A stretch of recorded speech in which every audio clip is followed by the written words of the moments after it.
प्रिया, कभी कभी तो मुझे ऐसा लगता है कि मानो मेरे पास इतना सब कुछ होने के बाद भी कुछ नहीं है। ऐसा क्या बोल रहे हैं आप? 4 पैसे कमाने की जद्दोजहद में अपना गांव, अपना घर, अपने माँ बाप सभी को छोड़कर आना पड़ा है हमें शहर। हाँ, आप बिल्कुल सही बोल रहे हैं, लेकिन क्या करें, कमाएंगे नहीं तो खाएंगे क्या? और जीवन जीने के लिए पैसे होना बहुत जरूरी है। कभी कभी ऐसा लगता है मैं भी ये सब कुछ छोड़ छाड़ कर अपने गांव वापस लौट जाऊं, लेकिन फिर ये लगता है कि किसके लिए गांव वापस लौटूं। आप भी किन बातों को लेके बैठ गए आज? प्रिया, आज मुझे बहुत ही सूनापन लग रहा है। क्यों सूनापन लग रहा है? मैं हूँ आपके साथ, बच्चे हैं आपके साथ। हाँ प्रिया, तुम लोग तो हो ही मेरे साथ, लेकिन आज मुझे अंदर से कुछ अजीब सा फील हो रहा है। उदासी और सूनापन सा मेरे आसपास फैला हुआ है। इतना सब कुछ होने के बाद भी ऐसा लगता है मेरी जिंदगी में कुछ नहीं है। पापा देखो ना, भैया मार रहा है मुझे। मोहित, गुड़िया को क्यों मार रहे हो तुम? वो तुम्हारी बहन है ना बेटा। चलो सॉरी करो अपनी दीदी से। सॉरी दीदी। ठीक है, चलो मोहित हम खेलेंगे। आज महीने की आखिरी तारीख है। हाँ, आज मेरी माँ का फोन आएगा। ये भी बड़ा अजीब है। हाँ प्रिया, पूरे 30 दिन तो माँ और पापा फोन नहीं लगाते हैं हम लोगों को, ना ही हमारी खैर खबर पूछते हैं। हाँ, लेकिन महीने की आखिरी तारीख में फ़ोन ज़रूर लगाते हैं। सैलरी जो आने वाली रहती है मेरी, सैलरी आते ही उन्हें भेजना पड़ता है मुझे सैलरी। हाँ, वो तो भेजना ही पड़ेगा ना, वो आपके माता पिता हैं। आपका फर्ज बनता है उनकी हर जरूरतों को पूरा करना। उनका भी तो कुछ फर्ज बनता है मेरे लिए प्रिया। क्या महीने की आखिरी तारीख को ही मेरी याद आती है उन्हें? ना ही मेरी, ना ही तुम्हारी और ना ही बच्चों की खैर खबर लेते हैं कभी माँ पापा। जाने भी दो ना आप। ये लो, फोन आ ही गया घर से। फोन उठा लो, बात कर लो। हेलो, प्रणाम माँ। हाँ ठीक है, खुश रहो। माँ, आप लोग सब कैसे हैं? पिताजी कैसे हैं? छोटे और उसके बच्चे कैसे हैं? सब ठीक है। काम की बात सुनो। हाँ माँ, बोलिए। अनुराग, सैलरी आ गई क्या तुम्हारी? नहीं माँ, अभी तो नहीं आई है। जैसे ही मेरी सैलरी आ जाएगी मैं आपको फ़ोन पे पैसे पहुंचा दूंगा। हेलो हेलो हेलो माँ। काम की बात हो गई? हाँ, इसीलिए तो फ़ोन काट दिया माँ ने। उन्होंने आपको पढ़ा लिखा कर इतना काबिल किया है कि आप आज इस मुकाम पर खड़े हैं। भले ही आपको उन्होंने जन्म ना दिया हो, लेकिन फिर भी कर्म के माँ बाप हैं वो आपके। हाँ हाँ, मैं इस बात को समझता हूँ प्रिया, इसीलिए तो मैं उन्हें ज़िंदगी भर नहीं छोड़ूंगा और उनकी हर ज़रूरतों को पूरा करूंगा मैं। आज यदि वो लोग नहीं होते तो मैं अनाथ बेसहारा ना जाने कहाँ पड़ा होता। उन्होंने पाल पोस कर मुझे एक भला इंसान बनाया है। मैं अपना मतलब निकलने के बाद भूलने वालों में से नहीं हूँ। आज बच्चों के स्कूल में पेरेंट्स मीटिंग है, तो मैं सोच रही थी क्यों ना हम दोनों चले जाएं। अरे नहीं नहीं प्रिया, तुम्हें तो पता है मेरा ऑफिस जाना आज कितना ज़रूरी है। यदि आज मैं ऑफिस नहीं गया तो सैलरी नहीं आएगी मेरे हाथों में, और यदि शाम तक मैंने पापा के खाते में पैसे नहीं डाला तो तुम तो जानती हो ना क्या होगा। हाँ ठीक है, आप ऑफिस जाइए, मैं चले जाऊंगी स्कूल। चलिए अंदर चलते हैं, मुझे भी आप लोगों का टिफिन बनाना है। हाँ चलो प्रिया। चलो बच्चों अंदर, तुम्हारे स्कूल का टाइम हो रहा है। रुकिए, मैं आपका टिफिन लेकर आती हूँ। मैं तो आ रही थी आपका टिफिन लेकर। अरे प्रिया, तुम भी अकेले अकेले क्या करोगी? सुबह से भिड़ी हो काम में। लाओ मुझे दे दो टिफिन, मैं जा रहा हूँ। हाँ ये लीजिए। ठीक है प्रिया, मैं चलता हूँ। बच्चों के स्कूल समय से पहुँच जाना। हाँ जी, कितने अच्छे से समझते हैं मुझे मेरे पति। बेचारे हर किसी का ख्याल रखते हैं, लेकिन इनका ख्याल कोई नहीं रखता। किसको क्या पसंद है, किसको क्या पसंद नहीं है, सभी का ख्याल रखते हैं। मेरे पति के पैर में कांटा भी न गड़े भगवान।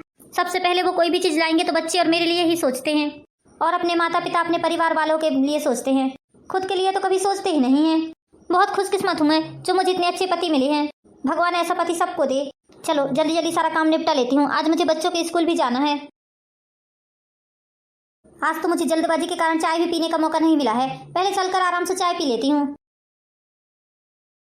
प्रिया। आ गए आप? हाँ प्रिया, आ गया मैं। मेरे लिए 1 कप चाय बना कर ले आओ। हाँ अभी लाती हूँ।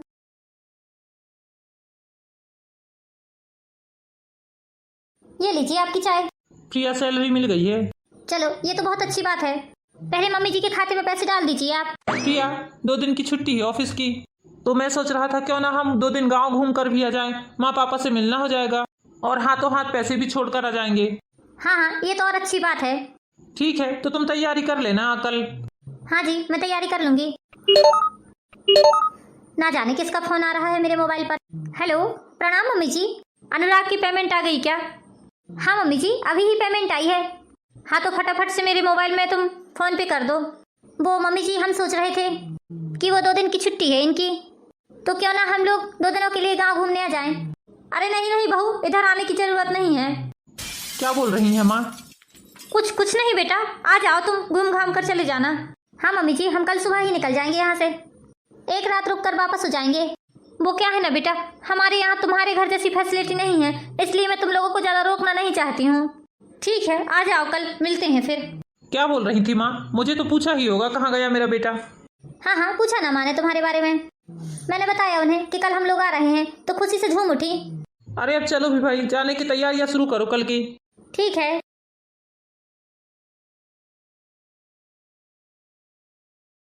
सुशीला, ओ सुशीला, इधर आओ। हाँ जी, क्या बोल रहे हो? क्या हुआ? अनुराग की पेमेंट नहीं आई क्या? उसने पैसे नहीं पहुंचाया है ना? अरे हाँ हाँ, बहू का फोन आया था रात को। क्या बोल रही थी? तो तुमने क्या बोला? हाँ, उसकी सैलरी तो आ गई है, लेकिन बहू बोल रही थी मम्मी जी इस बार हम पैसे फोन पे में नहीं डालेंगे, बल्कि हम खुद इस बार गाँव आ रहे हैं पैसे लेकर। अरे उनको इधर बुलाने की क्या जरूरत है? हमें उनसे कोई मतलब थोड़ी ना है, हमें सिर्फ पैसों से मतलब है। तुम तो उन लोगों से ये बोलो कि तुम फोन में पैसे डाल दो। अरे आपको क्या लगता है कि वो लोग इधर आएंगे तो मुझे अच्छा लगेगा? मैं तो खुद ही नहीं चाहती कि वो लोग इधर आएं। वो तो हम लोग उनसे रिश्ता भी नहीं रखना चाहते, लेकिन क्या करें, मजबूरी है। वो तो हमारी ATM मशीन है, इसलिए हम उससे रिश्ता रख रहे हैं। हाँ, इसलिए तो दिखावटी प्यार करते हैं हम उससे। यदि उससे रिश्ता नहीं रखेंगे तो जो हमारे हर महीने पैसे आ रहे हैं वो कहाँ से आएंगे?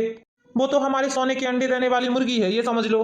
हाँ हाँ, उसे लगता है हम उसे सगे माँ बाप से बढ़कर चाहते हैं, लेकिन ऐसा नहीं है। ये तो हमारा दिखावटी प्यार है उसके लिए। और नहीं तो क्या। 35 साल पहले मैंने उसे मंदिर की सीढ़ियों से उठाकर लाया था। मंदिर से उठाकर लाने के बाद उसे पाल पोस कर मैंने थोड़ा बड़ा किया, और जब वो काम करने लायक हो गया तो मैंने अपने सारे घर का काम उसे सौंप दिया था। हाँ हाँ, नौकरों वाले सारे काम करता था अनुराग, झाड़ू बर्तन कपड़ा ये सारा काम अनुराग ही करता था। सरकारी स्कूल में पढ़ाने लिखाने के बाद वो पढ़ लिख कर एक अफसर बन गया। जब उसकी पढ़ाई लिखाई में लगन देखा मैंने तो मैं समझ गया ये तो हमारे लिए आगे चलकर ATM मशीन ही बनेगा। बस इसलिए तो हम लोग उस पर अब हमेशा ही एहसान जताते रहते हैं कि आज हमारी बदौलत तू कहां से कहां पहुंच गया। और नहीं तो क्या, नहीं तो कौन से हमें उससे और उसकी बीवी बच्चों से मतलब है। अरे माँ पापा, किस बारे में बात हो रही है आप लोगों की? अरे वही तुम्हारा मुंह भोला भाई अनुराग। अच्छा, भैया की बात चल रही है। हाँ हाँ, उसकी मूर्खताई की बातें चल रही हैं। हाँ पापा, वैसे एक बात तो मानना पड़ेगा, हम लोग किस तरह से उनसे 15 सालों से पैसे ऐंठ रहे हैं। हाँ हाँ, तेरे पापा और मेरी बीमारी का बहाना बता बता कर हम उससे हर महीने 30-30 हजार रुपए ऐंठ रहे हैं, और वो मूर्ख है कि सारी बातों को समझता ही नहीं है, बस वो पैसे डालते ही जाता है। हम लोगों को तो भगवान के जैसा पूछता है वो। मूर्खों की यही पहचान होती है माँ, और नहीं तो क्या। बेटा आज अनुराग आ रहा है। अच्छा, भाभी और बच्चे भी आते होंगे फिर तो? हाँ हाँ, सभी लोग आ रहे हैं, लेकिन मैं सच बताऊं, वो लोग जब इधर आते हैं मुझे बिल्कुल पसंद नहीं कि वो लोग हमारे घर पर आए। अरे माँ आने दो, रात भर की तो बात ही है। किस तरह से हमने उससे हर महीने पैसे ऐंठ ऐंठ कर तुम्हारे खाते में डाल दिए हैं पवन। हाँ पापा, आप लोग सच में बहुत अच्छे हैं। 50 लाख रुपए हो गए मेरे खाते में। अनुराग तो अनुराग, उसकी बीवी भी हमें देवी देवता से कुछ कम नहीं मानती है। अरे भाई, क्यों नहीं मानेगी? आखिर उसके पति को हमने पढ़ा लिखा कर इस लायक बना दिया है। सच बताऊं पवन, मैं तो उसे पढ़ाना लिखाना बिल्कुल नहीं चाहता था, सारे घर के काम काज करवाता था उससे। मेरी तो ये इच्छा थी कि तुम पढ़ लिख कर अफसर बनो, लेकिन देखो किस्मत भी क्या हमें खेल खेलती है। तुम गांव में खेती किसानी कर रहे हो और वो सरकारी स्कूल में पढ़ा लिखा लड़का आज देखो कहां से कहां पहुंच गया। अरे पापा क्या करूं, मेरा मन ही नहीं लगता था पढ़ाई लिखाई में। अरे बेटा तू चिंता मत कर, तू पढ़ा लिखा नहीं भी है, सरकारी जॉब नहीं भी करता है तो भी क्या हुआ, घर बैठे तेरे खाते में 30 हजार रुपए डल जाते हैं, तुझे किस बात की जरूरत है ये बता। तेरा फ्यूचर तो वैसे भी सेफ है, और धोखे से यदि अनुराग ने पैसे देना बंद भी कर दिया हमारे जाने के बाद, तब भी तेरे खाते में इतने पैसे हो जाएंगे कि तू जिंदगी भर भी नहीं कमाएगा, तो तुझे पैसों की जरूरत नहीं पड़ेगी। हाँ हाँ, इसलिए तो हम उस बेवकूफ से हमारी बीमारी का बहाना करके पैसे ऐंठते हैं। पापा आप लोग तो बस इसी तरह के प्यार का झूठा दिखावा कर करके अनुराग भैया से पैसे ऐंठते जाइए और मेरे खाते में डालते जाइए, ताकि समय से पहले ही मैं धनी आदमी बन जाऊं। अरे बेटा तू चिंता मत कर, हमारे जीते जी तू तो बहुत पैसे कमा लेगा उससे। बेटा बहू को बता देना कि इधर आके वो खाना पीना बना देगी। अरे माँ, आपको तो पता है रिंकी को खाना पीना बनाना बिल्कुल भी पसंद नहीं है। हम दो लोगों का खाना पीना तो मुश्किल से बना पाती है, बड़े घर की लड़की है वो, कहाँ खाना पीना बना देगी। उसे इतने बड़े परिवार का काम करने की आदत नहीं थी, इसलिए तो हम लोग अलग हुए हैं ना। अमीर घर की बेटी है, उसने तो कभी झाड़ू भी नहीं लगाया है। अब उससे शादी किया हूं मैंने, तो उसके नखरे भी तो झेलना पड़ेगा। हाँ हाँ झेलो झेलो, नहीं तो कल को तुम्हें छोड़कर भाग जाएगी। ठीक है माँ, तो मैं चलता हूँ, मुझे थोड़ा काम है, शाम को आता हूँ जब भैया आएंगे। दिखावटी प्यार भी तो बताना पड़ेगा। हाँ हाँ ठीक है, जाओ जाओ। हाँ ठीक है बेटा, शाम को आ जाना, मैं भी जाकर अपना काम निपटा लेती हूँ। मम्मी जी, पापा जी। अरे भाई, सभी लोग कहाँ चले गए आज? माँ, पिताजी। मम्मी जी, प्रणाम पापा जी। खुश रहो बेटा, सदा सुहागन रहो। प्रणाम भाऊजी। अरे बेटा, खुश रहो। भगवान तुम्हें ऐसे ही तरक्की देता रहे। पिताजी, माँ कहाँ है?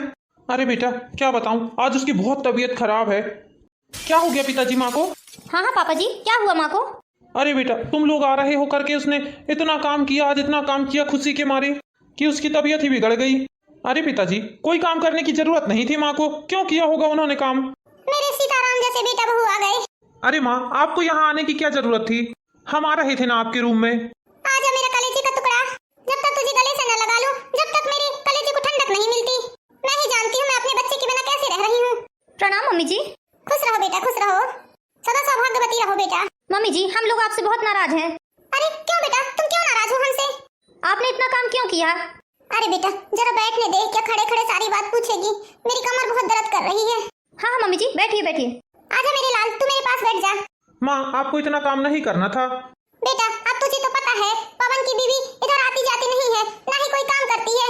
वो तो हम बुढ़ा बुढ़ी का कोई भी काम नहीं करती है, बड़े घर की लड़की है ना, उसे ऐसे काम करते नहीं आता है। हाँ बेटा, तुम्हारी माँ बहुत परेशान रहती है बेचारी, अकेले कितना सारा काम हो जाता है उसे घर का। हम सोच रहे हैं एक नौकरानी रख लें ताकि तुम्हारी माँ को थोड़ा सहारा मिल जाए, लेकिन क्या करें बेटा, तुम जितना पैसा पहुंचाते हो उस पैसे में तो हम दोनों बुढ़ा बुढ़ी की दवाई हो जाती है। अब हमारे पास थोड़ा बहुत जो खेती किसानी का पैसा आता है उससे हमारा भरण पोषण होता है।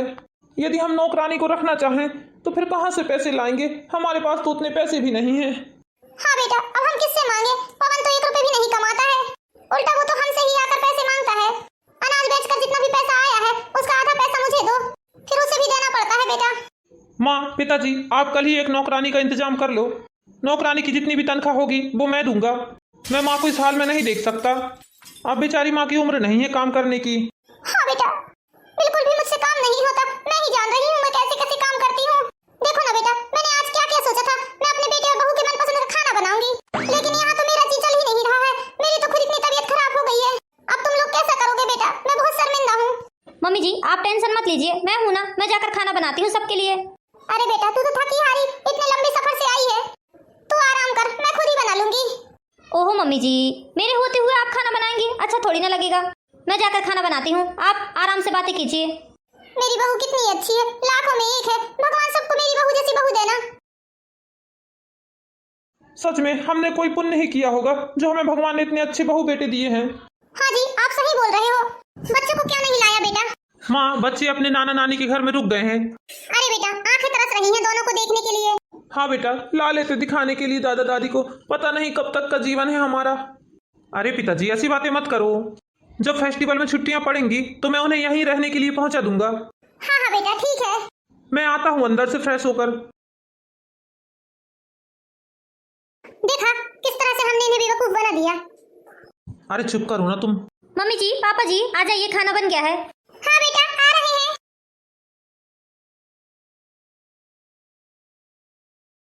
ठीक है पिताजी, हम लोग चलते हैं। बेटा, एक दिन के लिए आते हो तुम, मेरा मन ही नहीं भरता। ठीक है बेटा, जाओ। पैसे अच्छे से रख लिए ना पापा आपने? हाँ हाँ बेटा, तुम चिंता मत करो। भला टली। और क्या, चलो चलकर अब अपने काम धंधे में भिड़ जाते हैं।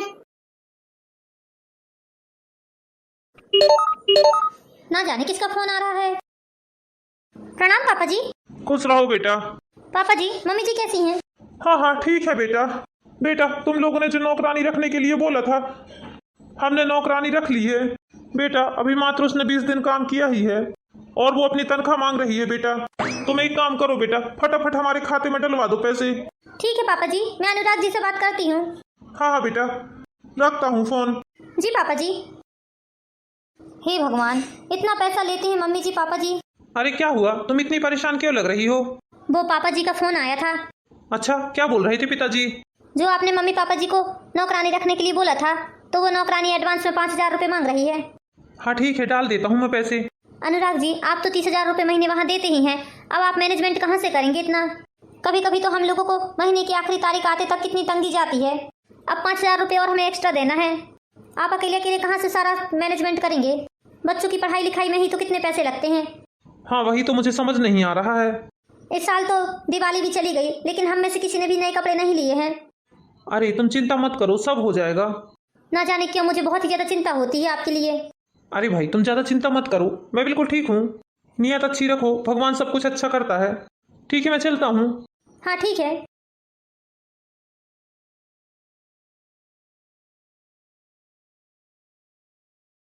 बहुत दिनों से मम्मी पापा जी से बात नहीं हुई है, उन्हें फ़ोन लगा लेती हूँ।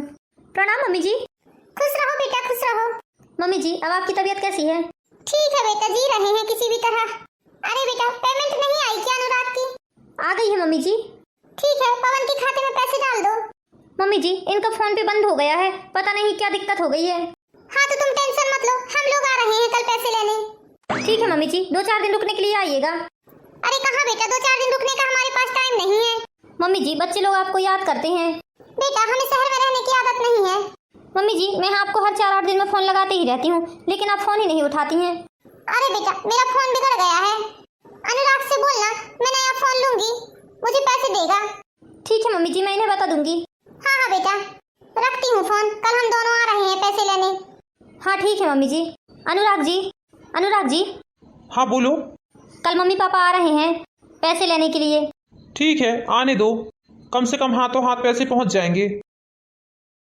बहू तुम हमारे लिए खाना पीना कुछ मत बनाओ। हाँ हाँ बेटा, हमें जल्दी है जाने की, तुम तो हमें पैसे दे दो और जाने दो बेटा। पिताजी आप ऐसे कैसे चले जाएंगे? कई सालों में तो आप हमारे घर में आए हैं, 2-4 दिन रुकिए फिर जाना। अरे नहीं नहीं बेटा, हमें इतना टाइम नहीं है, तुम तो बस हमें पैसे दे दो और जाने दो। लेकिन माँ पिताजी अभी बच्चे लोग भी स्कूल से नहीं आए हैं, क्या उनसे बिना मिले ही चले जाएंगे आप? अरे बेटा फिर बाद में मिल लेंगे, अभी हमें घर जाने की थोड़ी जल्दी है। और बेटा एक बात और, यहाँ हम कुछ खास मकसद से आए हैं बेटा। हाँ हाँ बोलो ना पिताजी। अरे आप रोने क्यों लगे? आपकी आंखों में आंसू? बेटा अब क्या बताएं तुम्हें। हाँ बेटा अब तुम्हें क्या बताएं? लेकिन माँ क्या हो गया ऐसा, आप मुझे बताएंगे नहीं तो पता कैसे चलेगा? मैं बताता हूँ बेटा तुम्हें, पवन ने 2-3 साल पहले बैंक से लोन लिया था और समय से लोन ना पटने के कारण बैंक वालों ने उसका मकान जब्त कर लिया है। क्या क्या बात कर रहे हैं पिताजी आप? हाँ बेटा, अब बेचारे के पास तो इतने पैसे हैं भी नहीं, कहाँ से पैसे देकर अपना मकान छुड़ाएगा वो और उसके बीवी बच्चे सड़क पर आ जाएंगे, कहाँ रहेंगे बेचारे। हाँ बेटा, उसके ससुराल वालों ने भी हाथ खड़े कर दिए हैं। वो लोग बोल रहे हैं एक फूटी कौड़ी की उम्मीद भी मत करना, और बहू तो हमारे घर में आना भी नहीं चाहती है, हम उसे अपने घर में कैसे रखें? हम बहुत परेशान हैं बेटा, क्या बताएं?